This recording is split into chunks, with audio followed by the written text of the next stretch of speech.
Mesdames, Mademoiselles et Messieurs, bienvenue sur le journal de ce jour. Le président du Parlement, le conseiller Aguila Saleh et le deuxième vice-président du Parlement, M. Ahmed Houma, ont rencontré le président du gouvernement d'unité nationale, M. Abdelhamid Dbeiba, après son arrivée au siège de la Chambre des représentants de Tobruk. Selon le porte-parole de la Chambre des représentants, M. Abdallah Bliheg, le Premier ministre a tenu un certain nombre de réunions avec des membres de la Chambre des représentants de toutes les régions de la Libye, à l'est, à l'ouest et au sud, et un certain nombre de chefs, notables et maires des municipalités de la région, où les réunions ont porté sur les derniers développements de la situation dans le pays, ainsi que sur la formation du gouvernement nouveau. Le chef de la Commission des Affaires étrangères de la Chambre des représentants, Youssef El-Agouri, a confirmé que le gouvernement belge tente de lever l'embargo imposé par le Conseil de sécurité sur les avoirs libyens et les considérer comme un dangereux précédent qui encouragera d'autres gouvernements à prendre les mêmes mesures.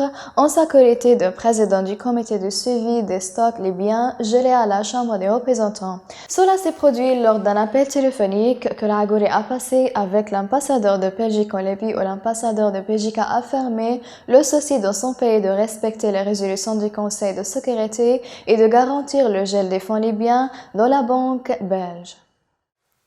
Le député Ahmed El-Sherif a dénoncé le ciblage de ces villes dans la ville de Sabha lors de leur célébration du 10e anniversaire de la 17e révolution de février, au cours de laquelle un enfant a été tué et plusieurs blessés. El-Sherif a appelé les services de sécurité à poursuivre les auteurs et les introduire en justice, offrant ses sincères condoléances à la famille du défunt et ses proches, demandant au Dieu de bénir les blessés pour leur guérison.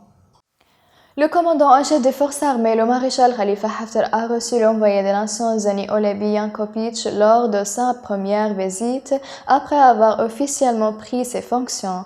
La réunion a porté sur les dossiers militaires, politiques et de sécurité et sur ce que le commandant général aspire et a réalisé pour obtenir la souveraineté de la patrie, répondre aux exigences des citoyens, travailler pour avancer vers les élections et réaliser ce que le processus politique a été confié.